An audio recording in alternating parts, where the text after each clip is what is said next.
Hello everyone, this is Rajiv sir from HR Imperial Public School। आज हम इस video के माध्यम से बात करेंगे अपने चैप्टर 2 चिल्ड्रन एट वर्क के बारे में, जो कि क्लास 8th के सप्लीमेंट्री बुक का एक चैप्टर है, एक स्टोरी है।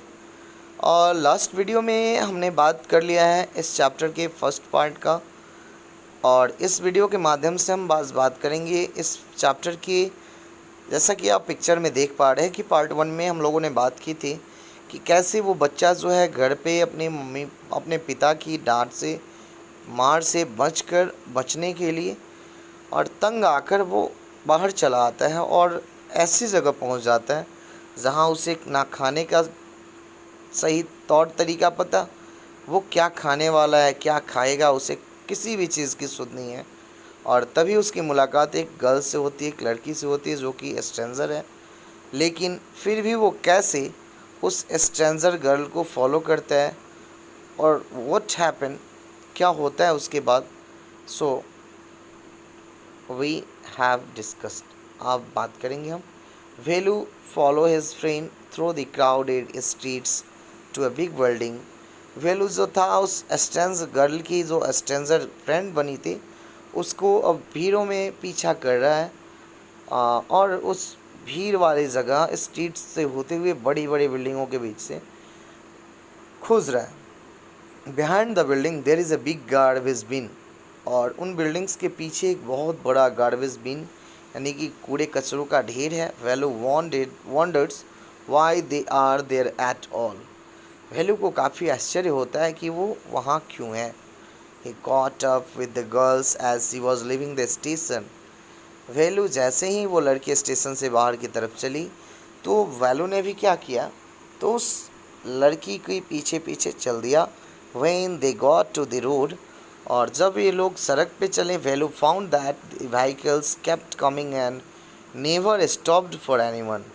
तो वैल्यू का एहसास हुआ कि जो व्हीकल है वो हमेशा आते रहते हैं और ना ही किसी के लिए नहीं रुकते हैं। Smoke and dust flu at him from all side. चारों तरफ से धुएं और डस्ट का मतलब होता है मैले, धूल, चारों तरफ से उड़ते हुए उसके पास आ रहे हैं। मेकिंग हिज हेड स्पिन, और उसके सर को एकदम भर दिया चारों तरफ से। They had to wait for a long time before they could find a gap to run through, और काफ़ी देर रुकने के बाद उन्हें थोड़ी सी जगह मिलती है जिसमें वो दौड़ कर पार कर पाते हैं। Value kept hesitating and the girl finally dragged him to other side। Value को काफ़ी प्रॉब्लम होता है, काफ़ी समस्या होती है, हेजिटेशन होती है, लेकिन वो गर्ल जो है उसको खींच कर दूसरी तरफ ले जाती है। What do you think you are doing? तुम्हें क्या लग रहा है, क्या कर रहे हो? ग्रेजिंग काउज, गाय चरा रहे हो? If you stand around in the middle of the road like that you will be chutney. Chutney एक लोकल वर्ड है, यानी कि यदि तुम रोड की साइड में इस तरह से खड़े रहोगे तो तुम्हारी चटनी बन जाएगी, यानी कि तुम पे कोई गाड़ी चढ़ के उतर सकती है, तुम्हारी एक्सीडेंट हो सकती है। Values heart was still beating fast. Value का जो हार्ट है अभी तक धड़क रहा था तेज़ी से। He looked back at central station and the traffic speeding by. वो चारों तरफ पीछे मुड़कर स्टेशन की तरफ देख रहा था और उस ट्रैफिक की तरफ भी देख रहा था। Correct, how had they manage to come through that, कैसे आप इसको पार करके एक दूसरे तरफ आ जाते हो, चले जाते हो। They walked along the side of the road under some huge signboards। Value looked up at the pictures, banyans, car tires, pens, a woman holding a box. The writing was all in English, so I didn't know what it means। अब उसने चारों तरफ देखना शुरू किया। चारों तरफ बहुत सारे बड़े बड़े बोर्ड्स, साइन बोर्ड्स लगे हुए थे। वेलू ने उन पिक्चर्स को देखा जिसमें बनियान, कार टायर्स, पेन्स के, वुमेन जो बॉक्स पकड़े हुए थी। The writing was all in English, लेकिन सारी राइटिंग्स जो थी इंग्लिश में थी, इसलिए वो इसका क्या मतलब है समझ नहीं पाया। The girl turned on to a wide bridge and walking up. तब गर्ल एक ब्रिज की तरफ, चौड़े ब्रिज की तरफ बढ़ी और उस पर टहलने लगी। Velu stopped and peeped over the railing. Velu रुका और उससे झांकने लगा। पिप्ड का मतलब होता है झांकना, रेलिंग से झांका। Under him the road ran into the city. जो सड़क थी वो सिटी में चारों तरफ फैली हुई थी। In the distance he could see huge buildings and tower and more roads. कुछ दूरी पर उन्होंने बहुत बड़े बड़े बिल्डिंग्स को भी देखा, टावर्स को भी देखा और बहुत सारे रोड्स को भी देखा। See that big buildings with the wall around it. और वो बिग बिल्डिंग्स जो थे चारों तरफ से दीवार से बने हुए थे, घिरे हुए थे। If you are not careful you will soon be counting bars there. Sorry. If you are not careful, you will soon be counting bars there. और उसने बताया कि उन बिल्डिंग्स के चारों तरफ देखो, यदि तुम ध्यान से नहीं रहे तुम भी वहीं कहीं मिट जाओगे। The girl grinned and pointed at a huge building. लड़की ने उस लंबे मकान की तरफ इशारा करते हुए बोला। Value skimmed at the and read the Tamil sign Central Jail. Velu कुछ देर के लिए रुका और उसने वो जो तमिल साइन था सेंट्रल जेल का उसकी तरफ देखा। Why I haven't done anything wrong. क्यों, ऐसा क्यों, मैं वहाँ क्यों जाऊँगा, क्यों मेरी ज़िंदगी बर्बाद होगी। तो उसने पूछा, मैंने तो कुछ गलत नहीं किया। You don't have to do anything, just don't get caught, that's all. तुमने कुछ नहीं भी किया हो तो कभी पकड़े मत जाना, नहीं तो कुछ नहीं होने वाला है। What does she mean, Velu wondered. क्या कहना चाहती थी, वैल्यू को काफ़ी आश्चर्य हुआ। Meanwhile the girl was already heading down the bridge with the sack of her shoulder. अब जो गर्ल थी, वो लड़की थी, वो ब्रिज पर झुककर और उस ब्रिज को पार कर रहे थे। वट वॉज इन इट, क्या था। He had seen her putting plastic cups into it at the station. वो उन प्लास्टिक कप्स को वहाँ रख रही थी जिसको उसने स्टेशन से लाया था। What are you carrying in that bag, तुम उस बैग में क्या ढोते हो। Things, bottles, papers. तो things, bottles, papers. Velu wondered what she was doing with them. Velu को काफ़ी आश्चर्य हुआ कि वो इनके साथ क्या करती है। बट ही फेल्ट शाई and asked any more questions. और वो काफ़ी आश्चर्य शर्मिंदा हुआ और कुछ और क्वेश्चन पूछा। If it was still morning but the sun blasted down on the tyre and Velu's were feet burn. यानी कि जो सूरज की गर्मी थी वो अब काफ़ी बढ़ चुकी थी और जो वैल्यूज़ का नंगा पैर था वो काफ़ी जला हुआ दिखने लगा। It was not like walking on A mud road, क्योंकि ये कीचड़ पे चलने जैसा नहीं था। He was soaked with sweet. He tried hard to walk in the shade and keep up with the girl at the same time. वो उस लड़की के साथ, लड़की की तरह, छाए की तरह हमेशा काम करने लगा जैसे वो लड़की करती थी। She walked really fast, और क्योंकि वो लड़की काफ़ी तेज़ी से काम करती थी। How far away was the food, कितनी दूर है खाना। After almost an hour of walking, they stopped in front of a big building. Shri Rajeshwari प्रशासन कल्याण मंडपम। Read Velu slowly. तब वैल्यू ने धीरे से पढ़ा श्री राजेश्वरी प्रसाद कल्याण मंडपम, जो कि एक बहुत बड़ा बिल्डिंग था। A sign with letters made of flower said groom. एक फूलों से बनाया हुआ कुछ सारा लेटर्स था। ग्रूम, जेवी विनयान, ब्राइड रानी, जिसमें दूल्हे का नाम था जेवी विनायगान और दुल्हन का नाम था Rani. Velu started at the big cars park outside. Velu stared का मतलब है घूरना।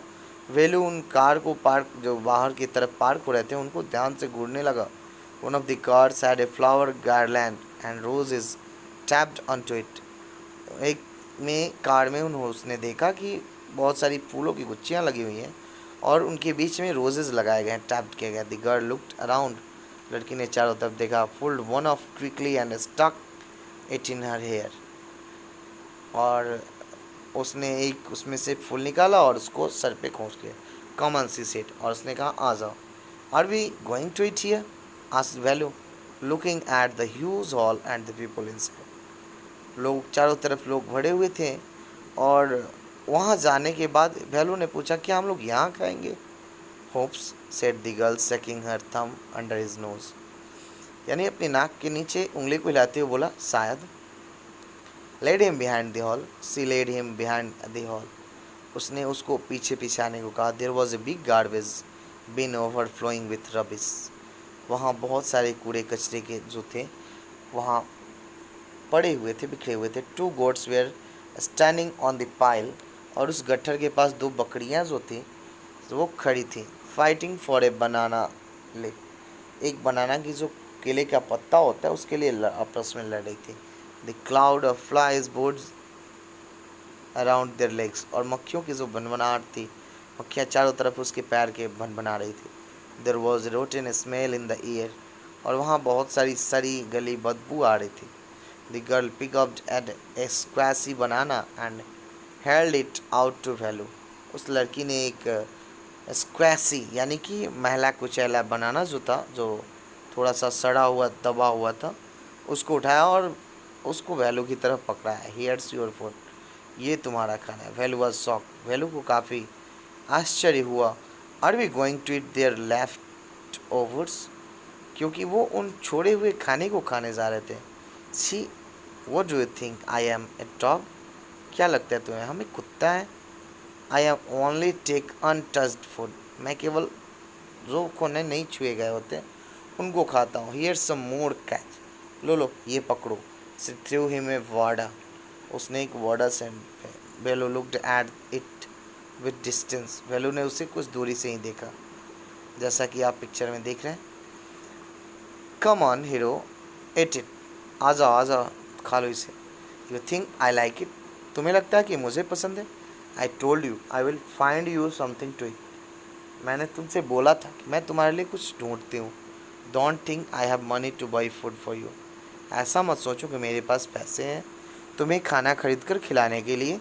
You had better it what you get until you have your own money, इससे अच्छा होगा कि तुम्हारे पास जो कुछ है उससे तुम जाके और ख़रीद के अपने पैसे से खा लो। वैल्यू हेजिटेटेड, वैल्यू को काफ़ी हिचकिचाहट हुई। But his stomach squeezed him again, लेकिन उसकी पेट ने उसे फिर से झकझोर दिया।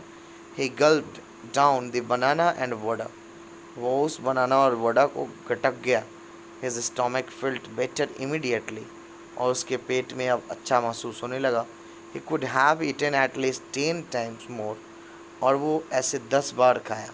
But the girl could find only one more banana which she ate herself, लेकिन उसके बाद उस लड़की को केवल और केवल एक बनाना जो था उसे मिला था। It is too early, they have only eaten tiffin, if you are still hungry you will have to wait for them to finish lunch.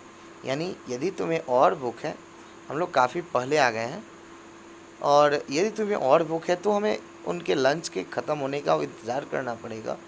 You can wait if you want, अगर तुम चाहते हो तो इंतज़ार कर सकते हो। आई हैव टू वर्क, मुझे काम करना है। आई एम गोइंग, मुझे जाना है, मैं जा रही हूँ। She picked up a couple of bottles from the heap and threw it into her sack, और अपने उस बोरे में फेंक कर और वो चलती बनी। देन सी वॉकड अप, और वो चल पड़ी। वैल्यू पैनिक्ड, वैल्यू जो था काफ़ी गुस्सा हुआ। He realise that if the girl left him he had no idea where he was and what to do.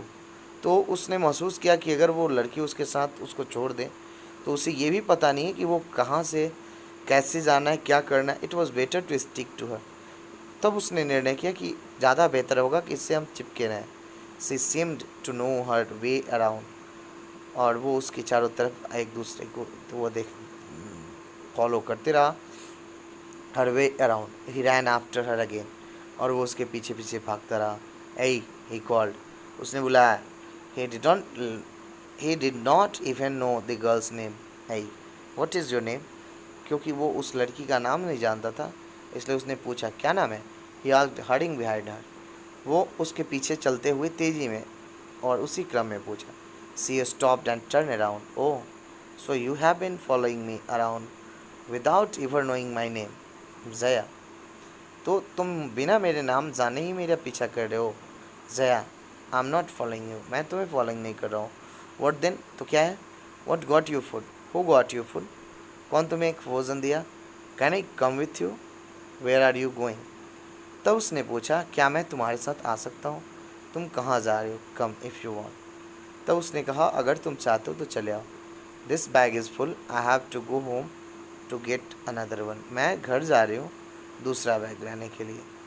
So it's a story of that students, that child whose father and mother just left that child. ये कहानी उस बच्चों की हो है जो पढ़ाई तो बहुत दूर की बात है, और वो अपने घर में अपने परिवार के साथ भी रह पाना, कम से कम 2 वक्त की 2 रोटी, जो रूखी सूखी रोटी, वो अपने एक छत के नीचे बैठकर खा पाना, जिनको नसीब में ना हो, वैसे भी बच्चों की कहानी है। So thank you. Now let's talk about some questions. यहाँ पे हम कुछ क्वेश्चंस के बारे में बात करेंगे। फर्स्ट क्वेश्चन है कि can value read Tamil and English, how do you know. क्या वैल्यू जो था तमिल और इंग्लिश पढ़ सकता था, और आपको कैसे पता चला। Second, if you are not careful you will soon be counting bars there, the girl said. यानी कि तुम यदि ध्यान से नहीं रह सकते हो तो तुम वहाँ पे पकड़े जाओगे, कैद हो जाओगे, द गर्ल सेड, लड़की ने कहा। सो इसमें 2 क्वेश्चन है कि what is she referring to, वो किसकी ओर इशारा करी थी। सेकंड क्वेश्चन है what does she mean when he says if you are not careful, यानी वो कहना क्या चाहती थी कि अगर तुम केयरफुल नहीं रहोगे तो।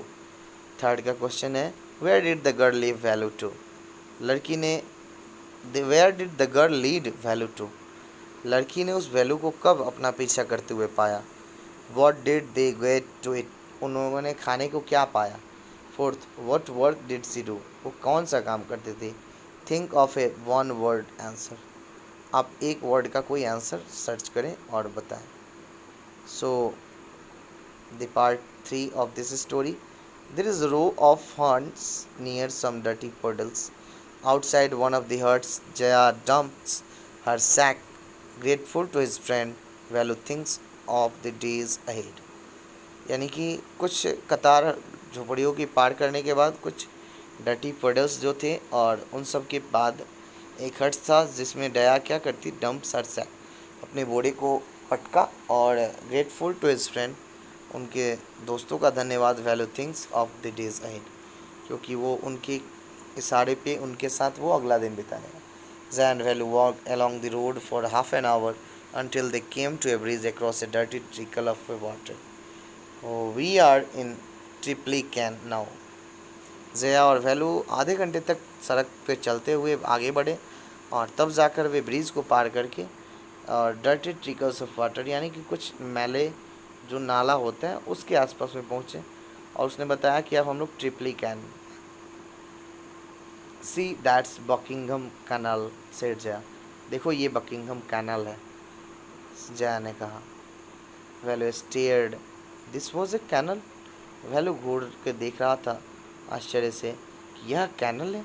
Near some puddles of water was a row of the strangest huts he had ever seen, क्योंकि वन उसने कभी इस तरह की विचित्र चीज़ों को पहले कभी नहीं देखा। He had ever seen, they were built out of all sorts of things, metal seats, tyres, bricks, wood and plastics. They stood crocodily and looked as if they would fall any moment. जो कि क्या थे, तो जिसमें metal seats, tyres वगैरह से बने हुए थे, लेकिन वो कभी भी क्या हो सकते थे, तो टूट सकते थे। Is this where you live, क्या तुम यहीं कहीं रहती हो। दिस हाउसेज आर स्ट्रेंज, ये घर अपरिचित है, सेड वैल्यू, वैल्यू ने कहा। In our village the houses are made of mud and palm leaves, जो घर होती हैं वो मड और पाम लिव्स से बनी होती हैं। Jaya went around to one of the huts and dumped her sack outside, then she picked up an empty one, और उसने अपना थैला जो था, वो खाली जो थैला था वहाँ पे पटक दिया और दूसरा उठा लिया। लेट्स गो, आओ चले। She turn to Velu and gave him a shove, वो वैल्यू की तरफ मुड़ी और एक सॉफ दिया। At least help me now, कम से कम मेरी मदद करो। Here wear this and come with me, इसे पहन लो और मेरे साथ आओ। She threw him a pair of old shoes without laces and pushed a sack and a stick into his hand, यानी उसने एक जूता बिना लैस का उसे दिया और एक लकड़ी दी और एक थैला दिया और बोला कि आओ चलो मेरे साथ। The only work he had ever done was the landowner's farms, weeding and taking cows out to graze. और उसको काम दिलवाया कि जो लैंड लॉर्ड थे, मालिक थे, उनकी गाय को चराने का. Are there are any farms in the city? क्या कोई और फार्म है सिटी में? यास जया. उसने जया से पूछा. स्टोरी आगे की तरफ बढ़ती है, देखते हैं क्या होता है. She laughed and thumped her stick on the ground. Farms, there are no farmers here, we are rag pickers. वो हंसी और बोली, ज़मीन पे थपकी देते हुए, लकड़ी को पटकते हुए. फार्म्स, नहीं, यहाँ पे कोई फार्मर्स नहीं है और हम लोग रैग पिकर्स हैं. Rag pickers, see my sacks full of things I collected. यानी कि मैं सब तरह की चीज़ों को कलेक्ट करती हूँ. Collected from where? Asked Valli. Valli ने पूछा कि कहाँ से कलेक्ट करती हूँ. From rubbish bins. Where else? यानी कि रबिश बिन्स, जो कूड़े कचरे का ढेर होता है, वहाँ से. और कहाँ से? You collect rubbish, value, and never heard of such a thing. तुम रबिश कलेक्ट करती हो, वैल्यू ने कभी ऐसा नहीं सुना था. सच अ थिंग, ए ब्लॉकहेड, ए खाली खोपड़ी. It is not any rubbish, only paper, plastic, glass, such things. We sell it to Jam Bazaar Jaggu. हम लोग इसे कलेक्ट करते हैं और फिर इसे जाम बाज़ार जग्गू जी के पास भेज देते हैं. Value was पुजल्ड. वैल्यू आश्चर्य हुआ. He had heard of people throwing away rubbish, but why would anyone want two by rubbish. तो वो यहाँ पे काफ़ी उलझ गया कि लोग जो गार्बेज को फेंक देते हैं, फिर उसे कोई ख़रीदता क्यों है. हु इज़ जाम बाज़ार जग्गू? जाम बाज़ार का जग्गू कौन है? Why is he buying all this? वो इसे क्यों खरीदता है? You think he buys it for show, he sells it to a factory. Come on, I don't have time to waste like you. चलो मेरे साथ. और क्योंकि वो उस सामान को खरीद कर फैक्ट्री की तरफ, फैक्ट्री वाले को बेचता है. Velu did not move. Velu नहीं चला. He hadn't run away and come to this new place to dig through garbage bins. वो भागकर ये सोच के नहीं आया था कि इस जगह आकर वो गार्बेज बिन को कलेक्ट करेगा. Jaya poked at him with her stick. Jaya ने उसे लकड़ी से खुरेदा. लुक हियर, यहाँ देखो. सी शाउटेड, वो चिल्लाई. If someone gets there before us, we don't get anything. अगर हम लोगों से पहले कोई वहाँ पहुँच गया तो हम लोगों को कुछ नहीं मिलेगा. Don't just stand there. वहाँ मत खड़े रहो. Pausing. Big hero, I am trying to help you. मैं तुम्हारी मदद करना चाहती हूँ. Who filled your stomach today? आज तुम्हारा पेट कौन भरेगा? Value scratched his head and sighed. I will do it for now, he thought, until I find a better job. और तब उसने ये सोचा कि हम इसी काम को करेंगे जब तक मुझे कोई दूसरा काम नहीं मिल जाता. So now story is ended. So now some comprehension check. Some question are here. First question is, what material are these strange huts made out of? जो स्ट्रेंज मटेरियल थे जिससे वो हट्स बने हुए थे, वो क्या थे? सेकंड क्वेश्चन है, why does value find them strange? Value ने उन्हें क्यों अपरिचित समझा, क्यों उन्हें उसे अनजान लगा? सेकंड क्वेश्चन है, what sort of things did Jaya and children like her collect and what did they do with those things? किस तरह की चीज़ों को जया और उस तरह के बच्चे जो थे कलेक्ट करते थे और उसे वो क्या करते थे? Last question, is Velu happy और unhappy to find work? Give a reason for your answer. यानी कि जो काम था उसको पाकर जो वैल्यू था वो खुश था या नाखुश था? आप अपना आंसर अपनी लैंग्वेज में बताइए. सो इसी के साथ आज का ये वीडियो एंड होता है. हम लोग बाकी की जो बातें हैं, बाकी का जो प्रॉब्लम है, डिस्कस करेंगे लाइव क्लास में. Thank you. That's all.